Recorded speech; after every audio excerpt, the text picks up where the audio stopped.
Hi, welcome to the Always Andy's Mom podcast. Gwen is here with us today, and let's see, we are episode, now I can't remember. I think episode 157. Wow, I know, I that's think that's right. amazing. So I'll have to add it at after a bit, I'll have to add that in. But Okay. thank you so much for coming on today for us to talk about thankfulness and being thankful in this Thanksgiving week here in the United States. I know in other countries it's not Thanksgiving weekend. I know Mhm, Canada had their Thanksgiving over a month ago now. mhm. Um, but still, for us, we want to talk about being thankful and just how difficult that is really when you're grieving. It's not easy to Mhm, be thankful when you are in the depths of grief. mhm. For sure. Well, and Yeah. it I almost always feels like I know, I was just going to say, I feel like, you always hear the phrase of being a thankful giver, be a thankful giver, be a thankful Mhm. giver, and I thought, now I'm trying to be a thankful griever. So what does that Yeah. look like to be a Right, thankful right. griever? Mhm. Yeah. Well, it is the thing that you live in 2 realities. I mean, Right. so what we're not saying to people is forget the reality of your pain and what you're living through and just move to the thankful side. That's not what we're saying. We're saying No. you oscillate between. So you can be grieving and still have thankfulness for some of the other things in your life. So living in those 2 realities, and we're going to talk about the benefits of thankfulness. And so we Mhm. don't ignore it either, but we're not saying, oh, just pull your chin up and be thankful and it'll all be better. That's not what we're saying. Right. Or try to just, yeah, grin and get through this holiday Mhm. and keep Yeah. smiling and mhm. Or Well, that I if can you tell you one are thing I'm thankful for today is I am thankful that here I am in late November outside because I'm at oh, my we're cousin so Teresa's jealous. house in Las Vegas. So I am outside on my own deck or patio. It has we have about 2 feet of snow. So I am Mhm. glad that I am not back in Grand Rapids trying to do this Right. outside. Yeah. But it is beautiful and lovely here. And so that is something that I'm thankful for today, Right. for sure. Yeah. Mhm. So you can soak in the sunshine and just know that Yes. there's good, but it's not like you have forgotten that you're facing another holiday this week without Andy. No. Mm-mm. No, no, no. Mm-mm. Mm-mm, mm-mm. Yep.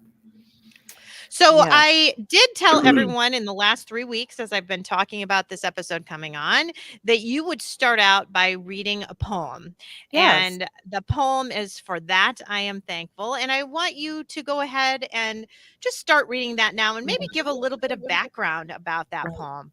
Yeah, so it's written by Darcy Sims, and Darcy Sims was a woman whose child had died, and I know the title of at least one of her books, and it was called Why Are the Casseroles Always Tuna?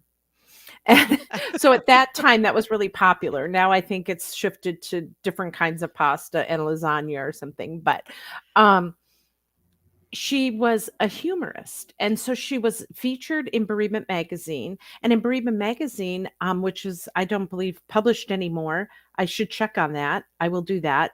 Um, and they had a section on children. They had, other experts write all sorts of things. Well, she was the humorist column.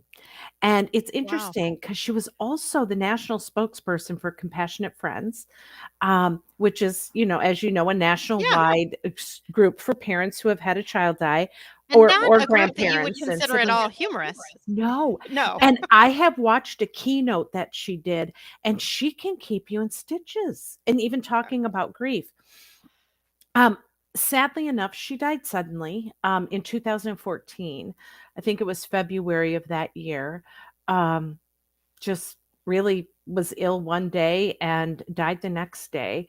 And so it was very devastating for the bereavement world to have just such a spark and someone who just offered so much. Mhm. The last time I went to her website, I don't know that there's new stuff on it. Someone had told me that maybe her daughter and husband were going to keep it up. I'll research that and let you know. But with all that being said, she's someone who knows grief, but she wrote this poem, and I kept it. Um, And you and I talked I was gonna read the whole thing, but there's so much juice in this. We're just gonna read a part of it, and then we'll come we'll kinda do it maybe in Yeah, well, we're gonna chunk it up a little bit because Yeah, it seemed like too much to do all at once. right. Mhm. So she says, "For that I'm thankful. It doesn't seem to get any better, but it doesn't get any worse either. For that I'm thankful.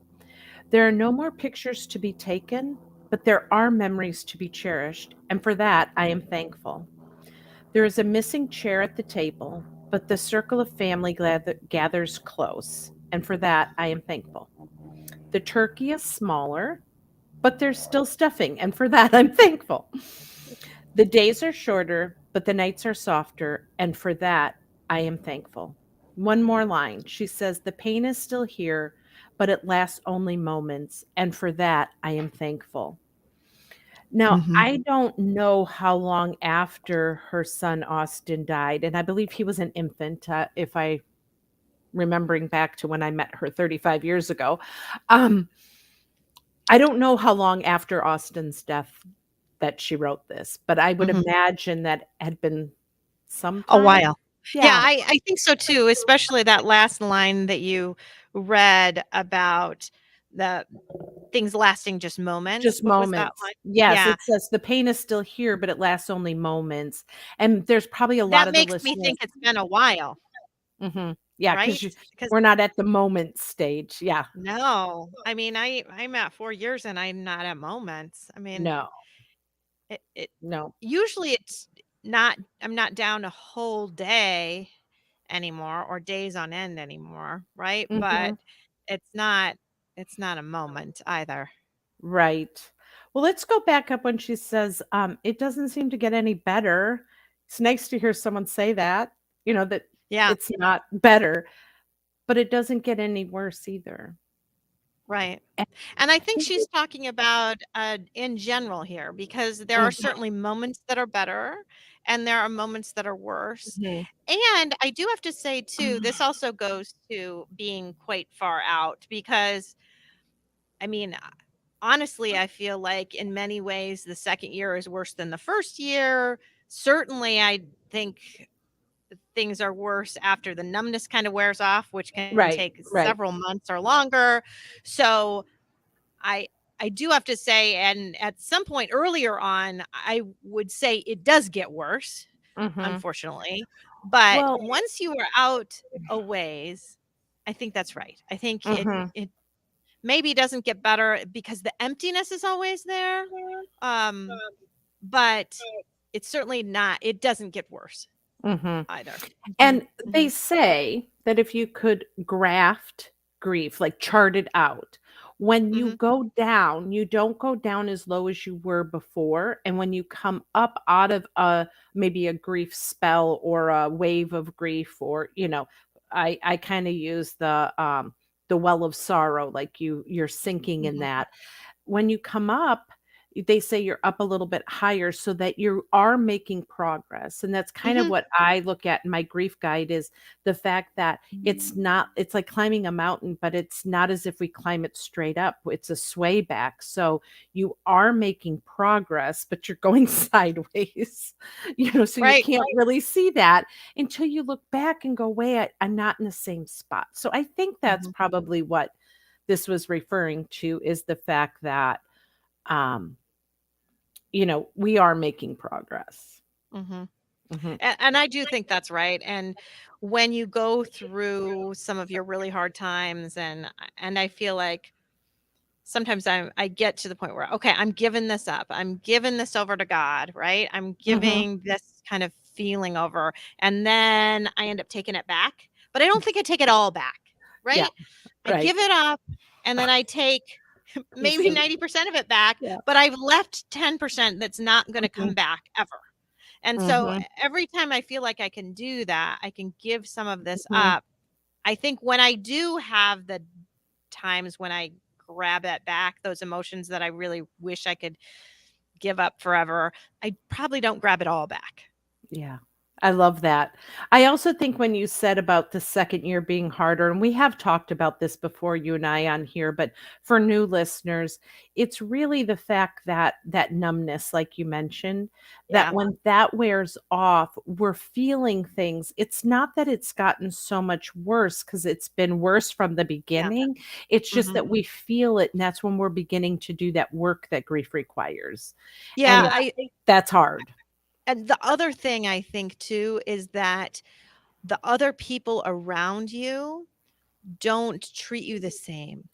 The Right. first 6 months or a year, they protect you. I mean, your friends and family protect you. They are thinking about it all the time. But so often, I think after that first anniversary goes, it's like, "Oh, good. Yeah. We got her through that year. We got her through Mhm. the year. Now things will be a little bit better. Now we can go back to a little bit more normal. Like we gave you the Mhm. first Christmas or Thanksgiving or whatever. Mhm. You didn't have to put up the tree, you didn't have to do all that stuff, but this time you certainly Yeah, will. And so the expectations are higher. And I think absolutely. we also put higher expectations on ourselves. Like We we do. think we should be able to do more.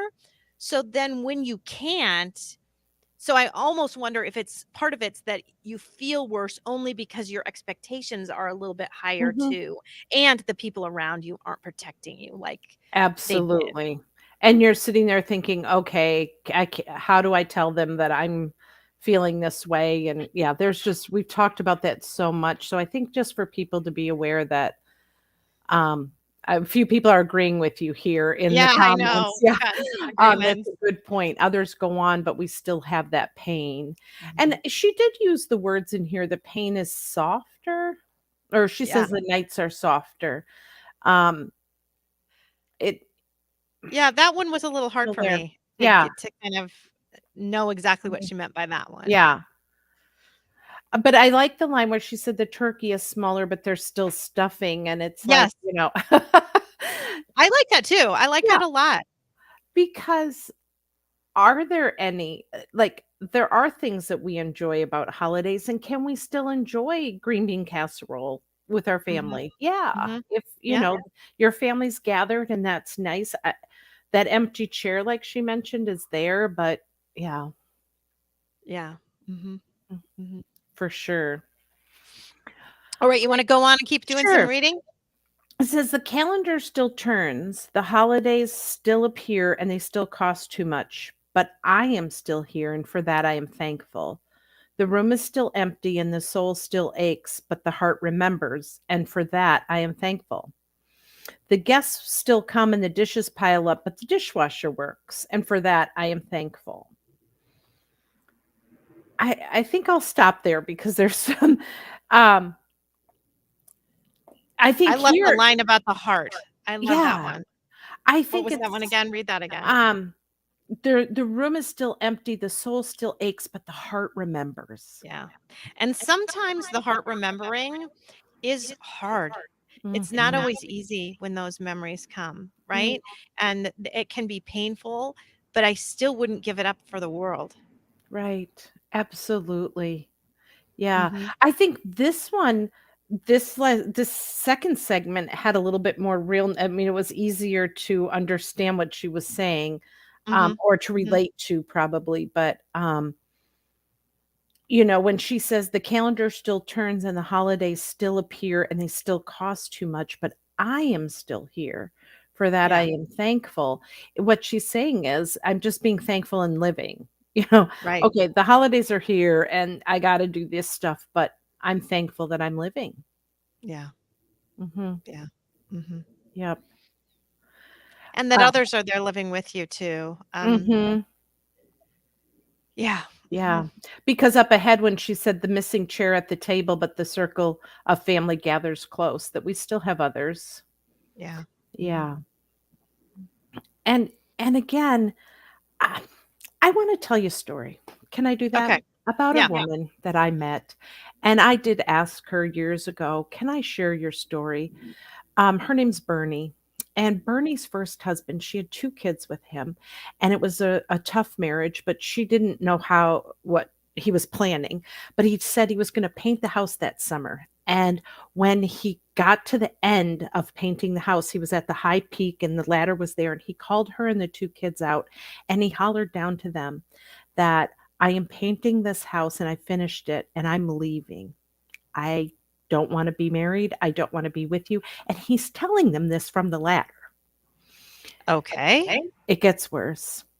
In his, expression, the ladder gives way from the house and he falls and dies in front of her and her 2 children as he's Oh, telling my. them. Yes. So then I met her. I did not meet her after that. That was, I did not meet her after that first death. But, just horrible, horrible traumatic death. She met another man years later, and he was the love of her life, and she was so happy to meet him. And they were married, and 9 days after they got married, he died suddenly. Oh, my. And then she, had a son who had contracted hepatitis. You would know more about this, and he needed a transplant, and so his life was really hanging on the she had a son and a daughter, and his life was really hanging on the line, and he got a transplant. She gave me the call on Good Friday that he had gotten, a new liver, would it be? Mhm, Okay, mhm. Yeah, liver. new liver. Rejoicing, rejoicing. So that was, in the spring of the year. A year from that spring, it was a March day when we had some snow, and then the way the temperatures were, it was really foggy, and her 2 grandsons were driving to school, and someone crossed the center line, and both of her grandsons were killed. Oh, So I'm telling you about her because I went through, the death of the second husband and hearing about the first one, and then with her son's illness, and then now 2 grandchildren dying. When I went to her home after the grandchildren, I walked in, and the first thing she said to me is, "Gwen, can we start with my blessings?" wow. And I'm like, "What? Who are you that you wanna start with your blessings?" And she said, if I Yeah. don't, I'll go." So I think sometimes we have to look at we have turkey, we have a Uh-huh. dishwasher that works, some of these things I think she meant to be humorous, but this woman, Bernie, said, "I gotta look at the blessings," and I thought I'd just mention her story because it came up when I was thinking about this, that I have met people that in spite of devastating losses, they can say, "But I am blessed, and I just wanna talk about what I do have," and she even Yeah. said to me, "I figured out my choices." She said, "I know I have to do the work of grief," but she said, "I have 2 choices the way I look at it." She said, "I can sit here and drink till I'm numb, Mhm. or I can decide to look at what I still have." Yeah. Though that's what she saw as her 2 choices. Mhm. Yeah, so that thankfulness, um, sometimes just looking at what we have, um, comforts us, Yeah. right? Yeah. Sometimes it does. Yeah, just, Mhm. again, doesn't, always take that pain away, but we can still look at, the blessings. Yeah, Michelle just wrote in a really nice comment, said, "That's really profound, Gwen. Makes me think I need to do that. Think of the blessings, no matter how small they may Mhm. seem." And Yeah. I love that's my favorite part of her comment is no matter how small they seem. Mhm. Um, Because right now, I mean, what I told you I was thankful for being in the sunshine and being Mhm. able to see the sunshine and escape from the cloudiness of Michigan for a little bit, and Mhm. that's a little thing to be Mhm. thankful for sunshine today, Mhm. but it is it's important for me to be able to say, "Okay, I have a sunshine Mhm. in my day today. That's worth being thankful Mhm. for." Yeah. Mhm. But I do think, and again, someone else said, "I totally agree," but it is hard. Oh, yeah. Um, but there are Totally. studies about gratitude, and if we look at it, I mean, years ago, Oprah had a whole series. She started the year, and some of you may have done it or remembered it. It was called The Attitude of Gratitude, and she just Mhm. encouraged people to write 3 things they were grateful for, no matter how small that they were, and I was telling you that I was looking up the benefits of gratefulness. Uh-huh. Before I read these, what I know and what I tell people in my grief guide is that there is this range in which we cope. I gotta Yeah. turn this hand this way, okay. I'm gr and there are things that shrink our coping ranges, and grief and death and fear and, Yes. jealousy and discouragement, resentment and anger, all those things shrink our range so we don't have much movement. And what kinds of things broaden that range so we don't fall into depression or anxiety or hysterics of I can't do this. Um, and one of the major things that we know broadens our coping ranges, besides proper health, good rest, the supportive people, um, is that being grateful can broaden our coping ranges. Mhm. Yeah. I mean, Um, you're right about that narrowing. mhm. We were talking about that recently in grief support group. A couple of the women in there are Yeah. do nursing, and they're nurses, and they're having a hard time doing their job as a nurse because their kind of depth I feel like it's their depth of being able to be compassionate so much. You just don't have as much, right? You don't Right. have as deep Yeah. of a well to go to when you're dealing with someone that's going through some Mhm. stress, with a patient, or, even if they're going through happy things. It's just harder when you just can't dig very deep anymore. Right. Right? And Very much I've been so. feeling that, and I've been feeling that. It's been a struggle sometimes at the office with me helping all these teens that I see now with anxiety and depression, which is a lot. Um, that it can be difficult Mhm. when I feel like I just don't have a ton. I mean, I Yeah. feel for them. I think my compassion level is is probably even more broad, but the depth of what I can give Mhm. just isn't the Well, same. it changes us because I spoke at an event this weekend, and before I spoke, there was a panel, and they asked the panel, "What have you learned or how have you been changed?" And, all of these people had experienced a death through suicide, and many of them said, "I just can't deal with people, how they get stressed about stuff that doesn't matter." So, we Mhm. can be compassionate when something's really painful, but when someone's stressed about something that you're just like, "Oh, please."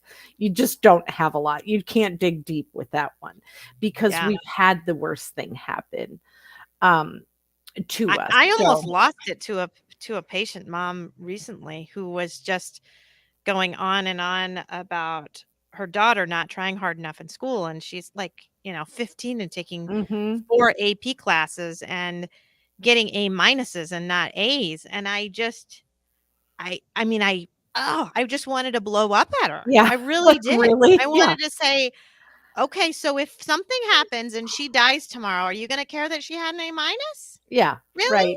Is that Yeah. really gonna matter, the A I'm minus?" surprised you didn't. I wouldn't be able to hold that. I found myself about ready to blow up, and I just kind of I mean, I did kind of say things were just not I don't know what I said, but I ended up then asking the mom to leave the room so I could do a physical exam on her daughter. I Mhm. turned to her, I said, "Would you like your mom to leave for your physical part?" And she said, "Yeah." And I said, "Okay, mom." Yeah. Because I thought, I'm gonna blow up and this is not gonna go well. If because I had been talking now, I did not do that briefly. I mean, I'd been already in the room for 20 minutes and we'd been going through different strategies on how they could get along and how there can be some compromise and letting her spend time with Mhm. friends is important and that the A minus is pretty great. And I had done a lot of time, but I didn't feel like I was getting anywhere and I was about ready to lose my cool. I just Mhm. couldn't do it anymore. Like, Mhm. and obviously, I don't think she has any clue that my 14-year-old son died in a car accident, or Right. maybe she might not have said it like that, or hard to know because I I don't know. know. People just Well, what people don't people's know. their perspective, and that's what I was thinking when you were talking earlier now, like with this mom, is we all have the lenses in which we look through. And if I had blue glasses on and looked at a lemon, which is yellow, it would look green. But the Yeah, lemon is yellow. But it's right, because I have my blue glasses on. Well, that mom's got her perfectionist, I have expectations, life is gonna go the way I mhm, want it to go. She's wearing those glasses. And we got right, rid of those. Ours were broken. right. Life didn't I go. don't I'm have like, those anymore I at don't all. have those. Yeah. Um, Oh, we've got some really good we comments do. here, but I really feel like we need to kind of take a pause and go. I do too. Um, so I like Dixie's comment. This is going back a ways now. I can look at my blessings, but it doesn't provide a balm for my heart. But she put in all caps, maybe one day it will. Right. And I think that's what when you're feeling this way, that is what we need to look for is that maybe one day we will. Yes. And Right? we Is that I don't practice feel it. that right now. And that is the Right. beauty of being in community with other people who are grieving because Mhm. sometimes and like this, sometimes then you can hear these things and you can say, "Okay, I don't feel that yet, but I think maybe someday Mhm. I might." Well, And you know that what I gives you hope for the yeah. future. You know what I thought of when I read that is that, like exercise, we can't just exercise one day and expect to see results. It's No, and putting honestly, something a day or 2 later, you feel like garbage, right? right. You And you feel exercise worse really before you hard, you feel actually better. feel bad, Right. but doing it regularly, you feel better. Right. Mhm. So practice it whether you believe you feel it or not. And so I think what we're talking about is getting in the practice of some level of gratitude just Uh-huh. for the smallest things. And I know when my heart was broken recently, I had this thing, and maybe we talked about it when we talked about faith, but I did this thing where I just breathed in and said, "Thank you." And when I breathed out, I said, "I'll trust you." I mean, that's all Yeah. I could do in those moments, just like, "Okay, thank you, and I don't know what I'm thanking you for because I don't feel it." And then that trust piece. But there's a few other comments that I think we should read. Um, Yeah. what Chrissy says, Yes, go ahead. You can read "I've it. been writing a blog post to share this week, and it's all about the unlikely things I'm thankful for right now. One of them is that I don't sweat the small stuff anymore. My son is dead. The small stuff doesn't matter." That Yeah. yeah. And that is a beautiful thing to be thankful for. And honestly, it's probably something we all can be thankful for because Mhm. I don't really know of any bereaved parent who sweats the small stuff in that way Mhm. that they used to. Probably well, and maybe they didn't used to, but you just can't anymore after you've Yeah. experienced it. Those little things just like it just Yes. doesn't matter.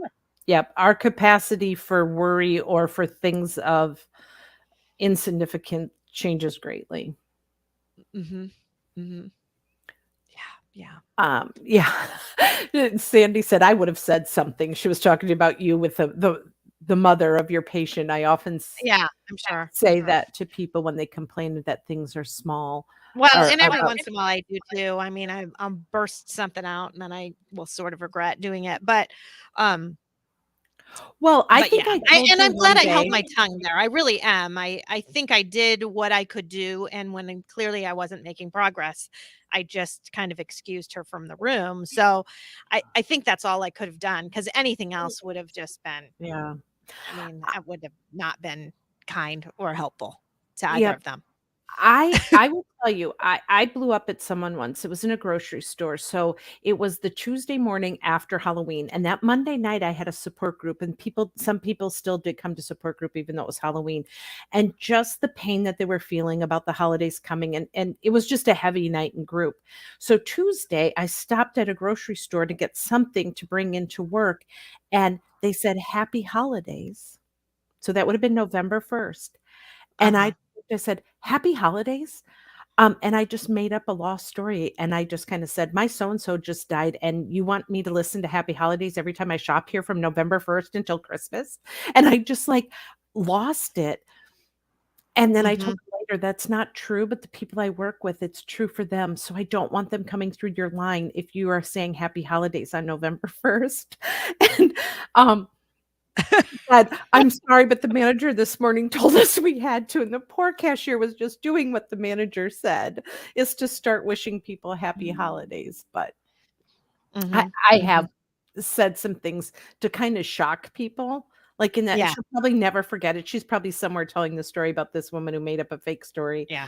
um, Well, but I've told this before too, is that right after Andy died, I got home and the phone rang, and I picked up the phone, and it was Michigan Blood asking me to donate blood Oh. and had said, "How are you today?" And I said, "Terrible," or something. And she said, "Oh, why's that?" And I said, "My son is dead," and I hung up the phone. Mhm. Yep.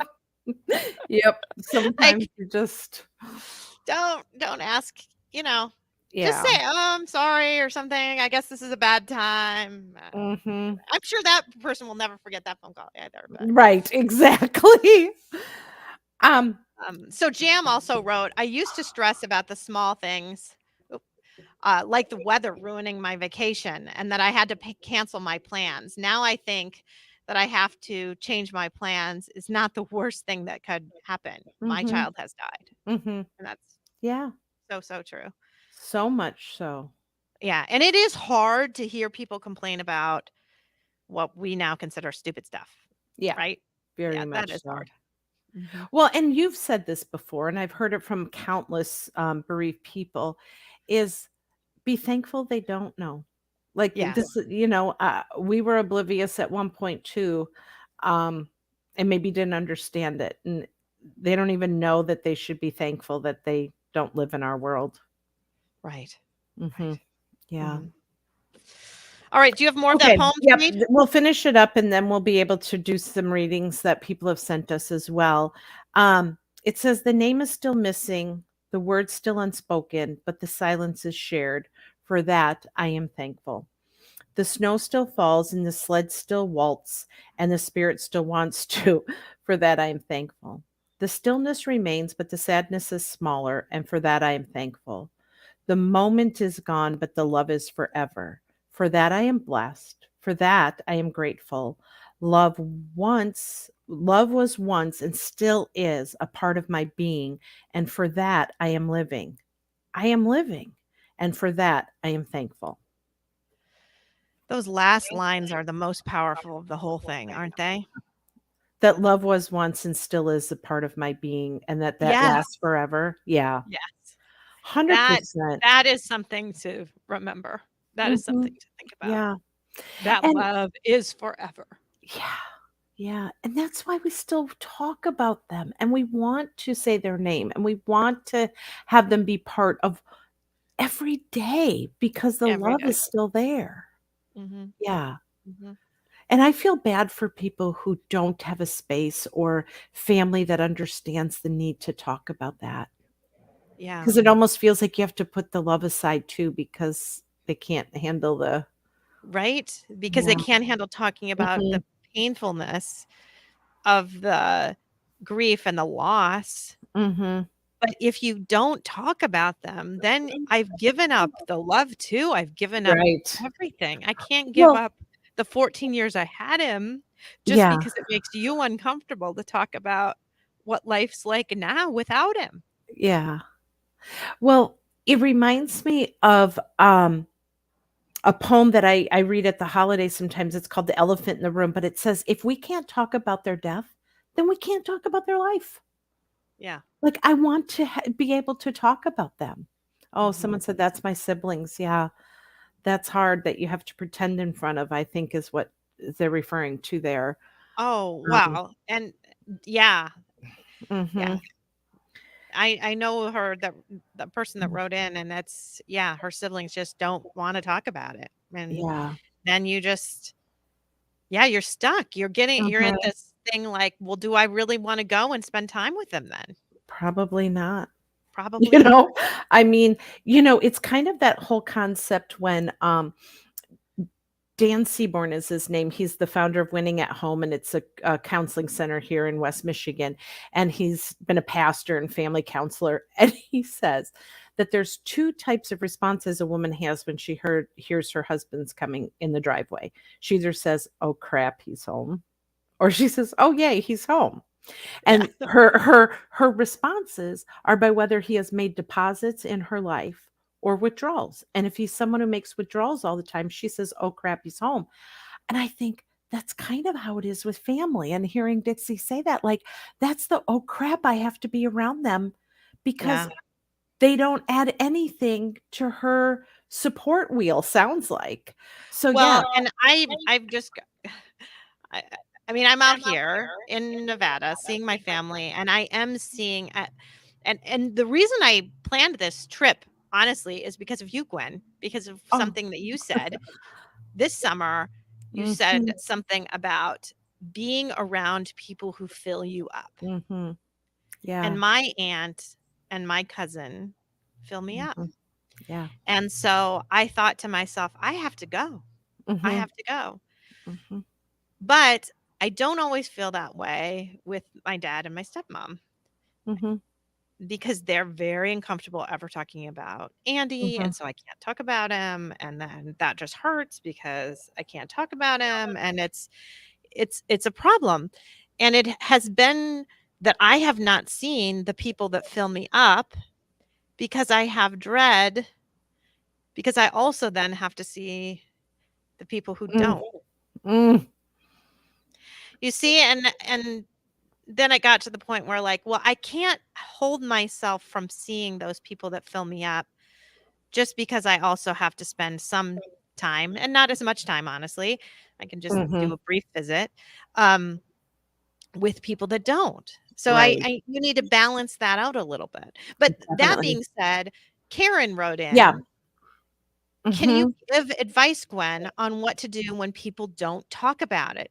It feels so vulnerable to ask. So Uh, before I visit my dad in the next couple of days, let's give me some advice yes, too, yes.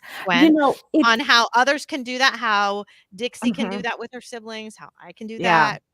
And I'm You not know, sure if she's referring to vulnerable to even ask us or vulnerable to ask them, but I do I think think it's vulnerable to ask them. yeah, I think. I do think that it requires some education on our part to the Yeah. other people to say, "You may not be aware, but I feel, that I can't," to ask them. Okay, Yeah. that she's Mhm. clarifying that. That's what I thought. Um, so it does feel vulnerable to ask, but rather than asking, we just communicate and say, "When I'm with you and you are uncomfortable if I mention my," I don't know if it's her son or daughter, but It's her son, but okay, mentioning my son, then it makes it difficult to be in that environment because I wanna talk about him, and yeah. I'm going to, and I will spend exactly what you just said, Marcy. I will spend less time with you, and I miss that about our relationship, but Right. I know myself. I'm gonna spend less time with you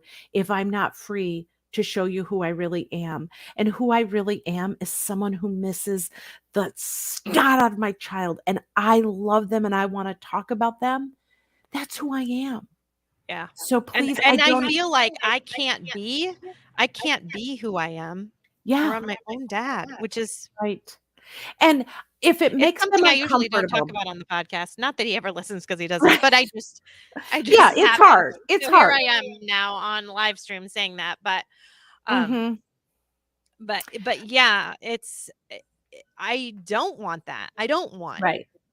Yeah. Now, that anymore. if there isn't a compromise, um in, them saying, "Well, it makes me uncomfortable, and at my house, I don't want you talking about them," then Yeah. then you do say, "Well, then I probably won't come to your house as often, or maybe I'll only stay for a short visit because that's not a comfortable space for me to live now." And Yeah. I'm different. And I do think when it comes to family is we have to teach them, sadly enough, who Mhm. us grievers who have no energy, no strength to find what it takes to say, I'm different. I'm changed forever, and I know it's hard for you to adjust to be around me, but the new me does wanna talk about them. I do not wanna pretend when I'm around you that this That didn't I happen. know. I Mm-mm. know, and that's And the thing. and I then feel they like make I a have to choice. pretend that he never existed. Oh, yeah, I'm like, no, we you can't do shouldn't that. have I can't do that. I No, can't do that. and I will just say that most of those conversations are best had in person. I'm not a fan of family letters or, letters because that, creates some kind of odd um Yeah. but if you can't have it face to face, then you can text it or email it or just say, I'm going to preempt it by telling you in an email, but then I'd love to follow up with a call later just to have you have a chance. But Mhm. there are going to be people, and this is what I talk about, that really cause another loss for us, that they say, I'm sorry, but I just can't be around you. I mean, Yeah. I've had people's families say that. Yeah. I have been contacted by some people and just some really sad stuff going on where family just says, I don't appreciate your reaction or how you're handling the death of your child or your person, and I can't be around you. Yeah. Well, then I I've mean, I lost. had that. One of my best friends in college, after Yeah. my mom died, I was, obviously very sad. She died over Christmas break. I stayed home a month because we had a January term, we had a J term. Yep. So then the second semester started the beginning of February.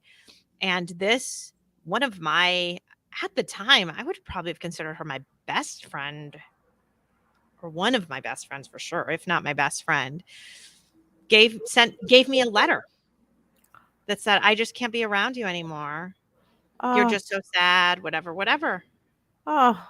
Have you talked to her? I mean, like that Oh, and ended the I relationship? mean, we sort of got our friendship. I mean, it got me to the point where, so I was on some medication for migraine prevention, and it was a small dose of an antidepressant. I actually got that letter and I poured the entire bottle of pills in my hand, considering taking them.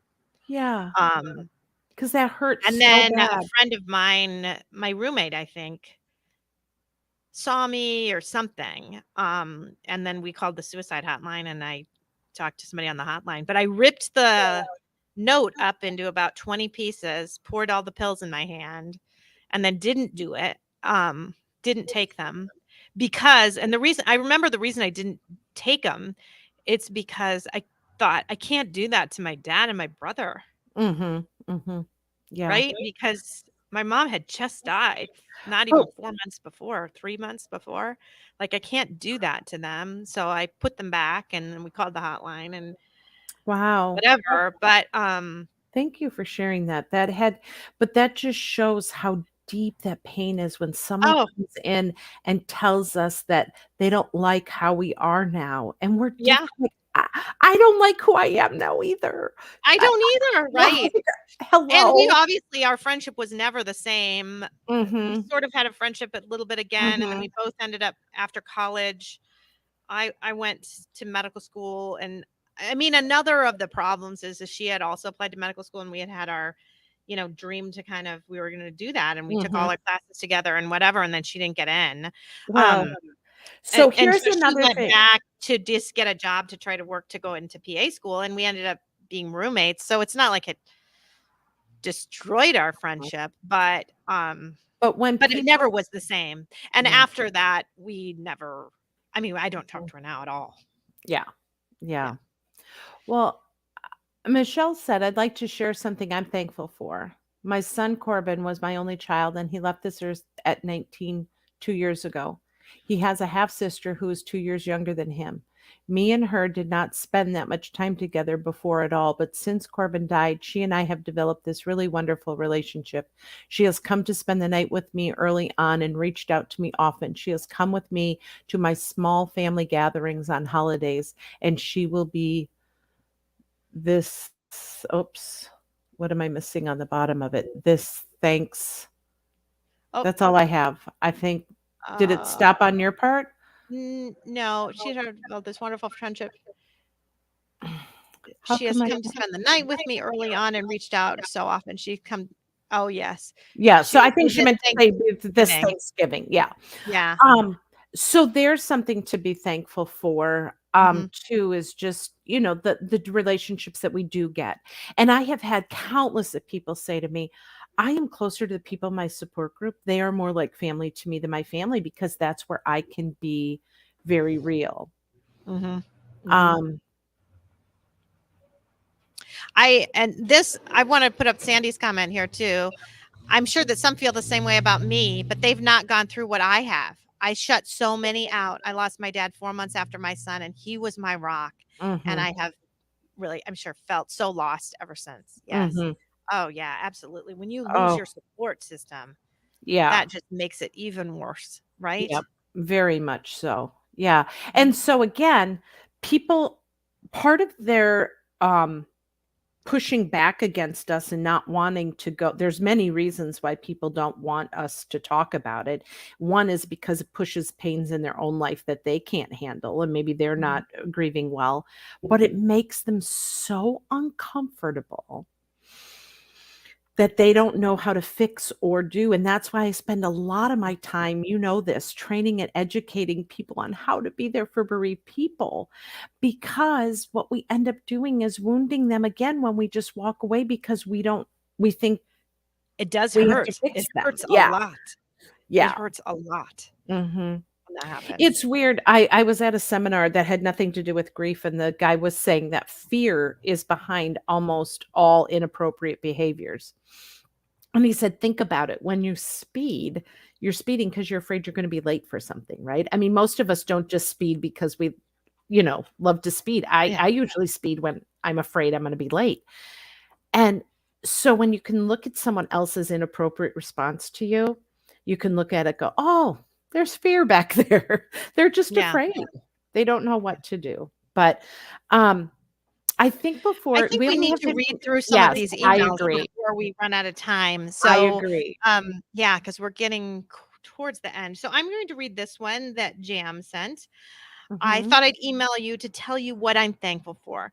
Despite losing Taylor, I'm thankful for that my family has been able to join a church that we really do love. Mm. Prior to losing Taylor, my family didn't have a church home. The minister that performed the funeral service for my mom and daughter was a good friend of my sister who I had never met until the day of Taylor's service. Following her passing, we started visiting this church and felt right at home.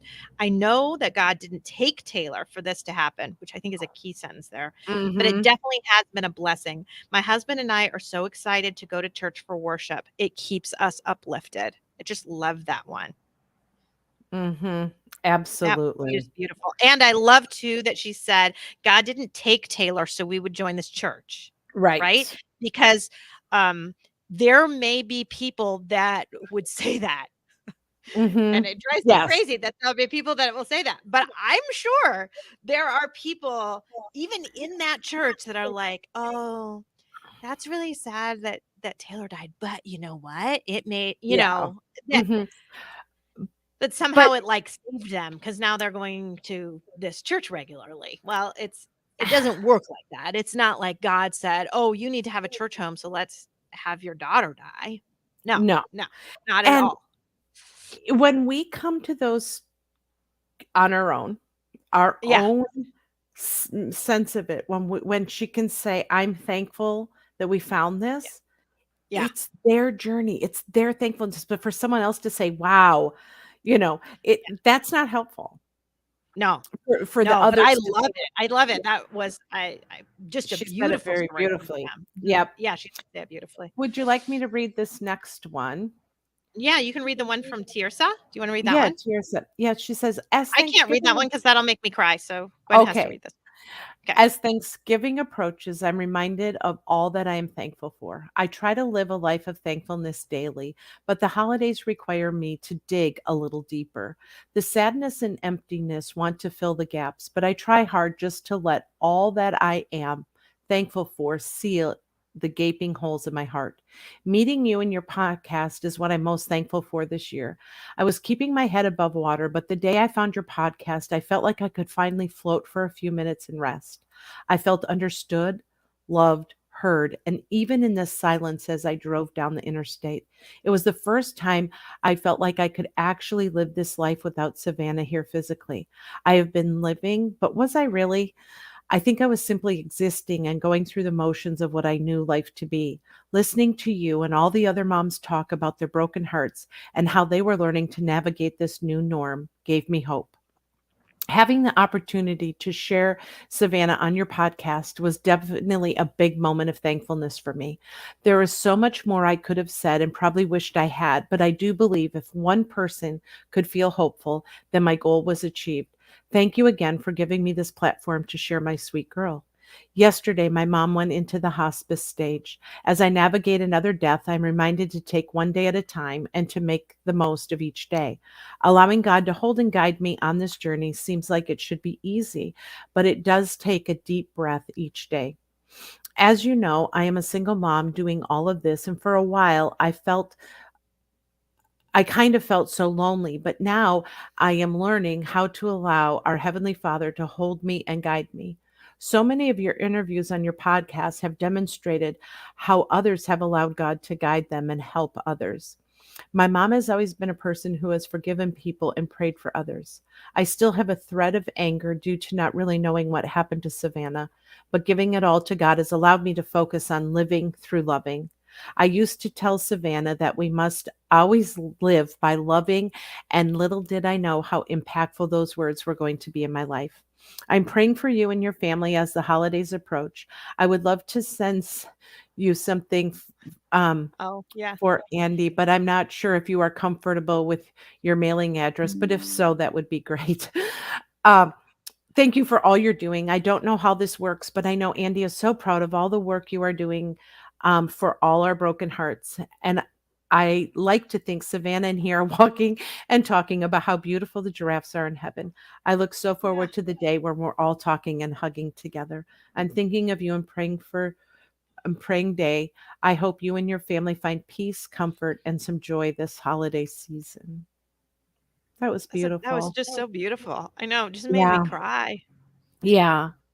But I again, do love you that. And that's yeah, she's further along than me.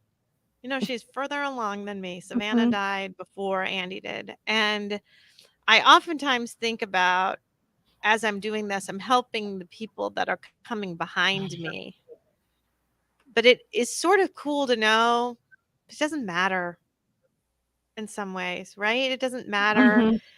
where you are in your grief journey. You can help someone Oh, that is 10 years out or 10 days out. mhm, And I'm somewhere mhm. in the middle. It doesn't We can all help each other. It doesn't have to Oh, be just a one direction thing. We help each other. And mhm. anyway, it was Well, I thank you so much, Tirsa, for writing that. It really yes, brought a but lot. Wasn't very emotional when to me. yeah, and so meaningful, and Marcy, I remember those days where you were searching and you couldn't find any other moms to talk to, so you created this, Yeah. and hearing her say, like, driving that day and how much hope she felt. Um, what a gift. And I know so many other people are saying, I couldn't agree more. I'm so thankful. So thankful for you each week. Sharing another mom's story and allowing people to be helped by it. It's just a beautiful thing.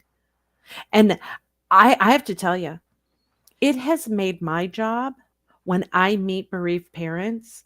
I'm not going to say my job is easy, but when I can say, hey, here's some other moms that have walked that road. Listen to this, it's Yes. so wonderful. It is And I'm really thankful nice to be for it. able to I'm do that. thankful for every person who has shared their story. And I'm one that when I I meet moms, I say, maybe someday you can share your story too. And there might be a listener that might just be ready.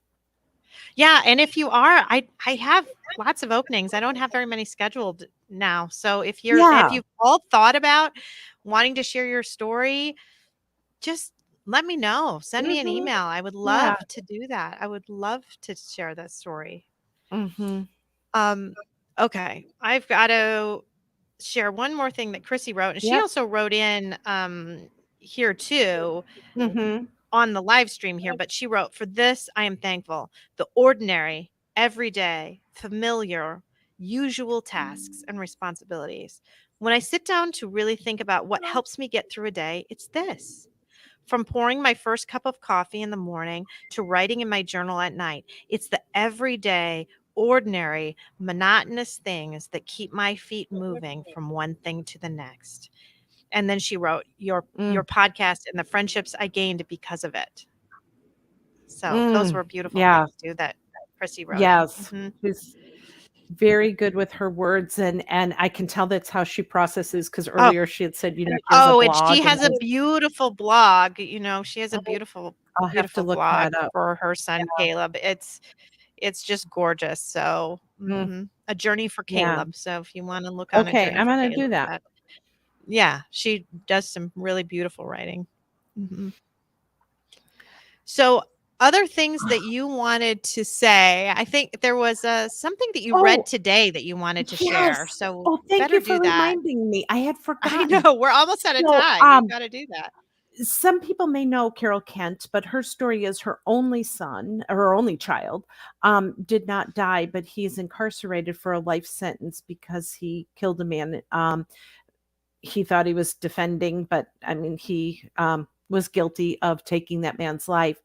Um, Yes. and he has a prison ministry, but just today she sent this devotion, and I thought, oh, this is perfect timing. She writes, "We're writing from you, from behind the razor wire, to say thank you for your prayer, support, and encouragement."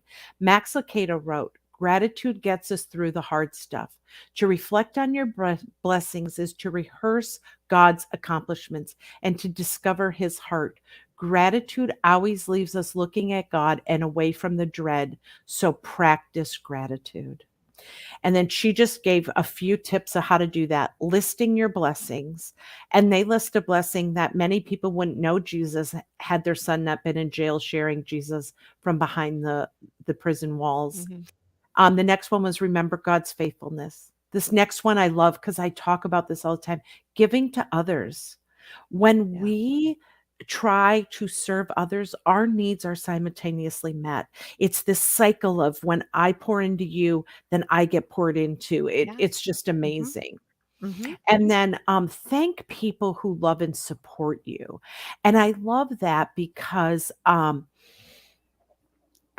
many times we forget, and I encourage people to just begin this thankfulness thing. If this is new to you, just begin by thanking someone who got it right or who is there for you. And they might not even know that they are so much a part of your thankfulness circle. Like you trust them and you're thankful for them. But the last thing she says is just right now, what are you thankful for? And I think that's the other piece is, you know, we can look right now on all the things we don't have, but just for this moment, just to find something that we're thankful for. And it could be Hmm. that my house is warm, or that, I at least have a blanket that's a soft, that when I cry myself to sleep, I have a soft blanket to do it with, Yeah. right? Yeah. Yeah.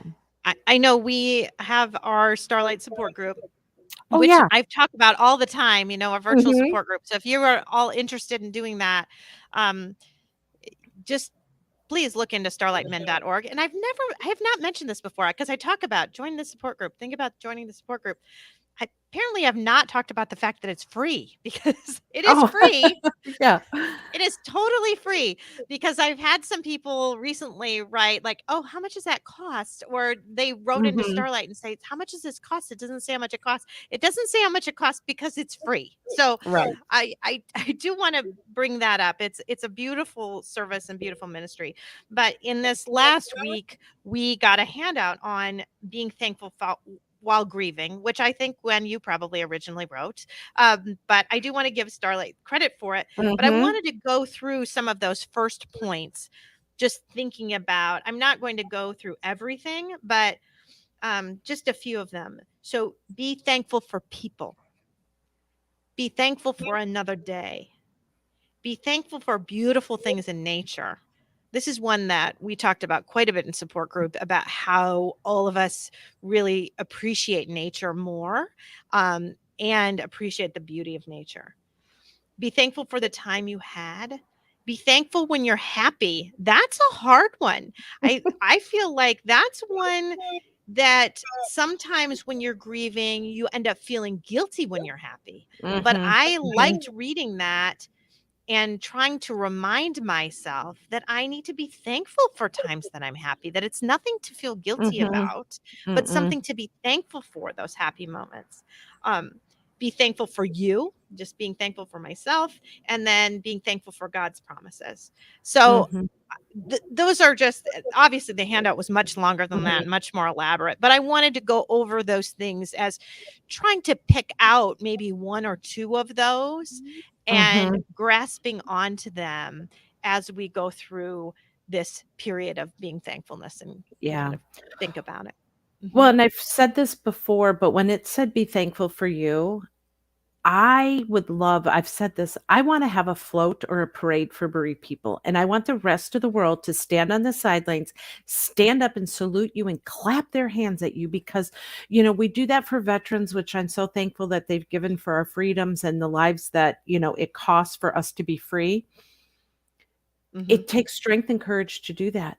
But each one of your listeners, it takes strength and courage to get up each day when you know more pain lies Yep. ahead, when you know Yep. you have another day without your child. Yep. I Yep. salute you. You get up every day and you live and you love, and now we're asking you to be thankful on top of it. Um, I salute you.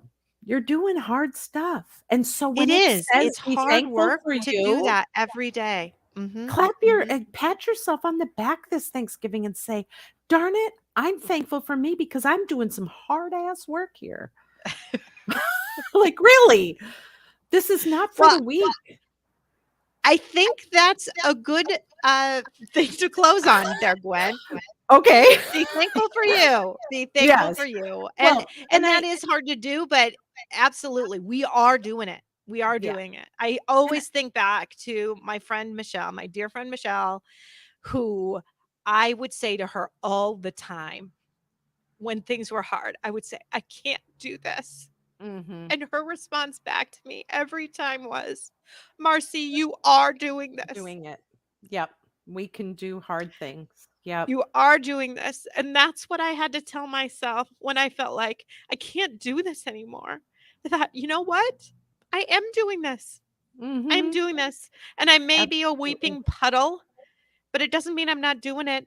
I am doing Yeah. it. I'm living. I'm doing it. You're rocking it, and I just I wanna celebrate bereaved people because people have no idea around the Thanksgiving table how hard it is of what they're doing, and they're Yeah. stuffing down the mashed potatoes just trying to pretend like, "Yeah, I'm he" No. So, we have to realize that we are doing it. Yeah. Yes. And I just, I think for me leaving it besides the fact that you're doing this hard work and I'm so want you to be proud of that is the fact that having love and having been loved and having all that is perhaps just the most reason to be thankful, right? Just I'm Yeah. thankful for love because we wouldn't be in this spot if we didn't love. Yeah. Yeah. Well, thank you, Gwen. I'm Okay. thankful for you. Well, thank you. I I am am thankful for thankful you and that all the day listeners. when that funeral I know. director circled your name and told me to call you Yeah. because it was life changing for me. Yeah. So Well, thank thank you. you. Enjoy your family this week.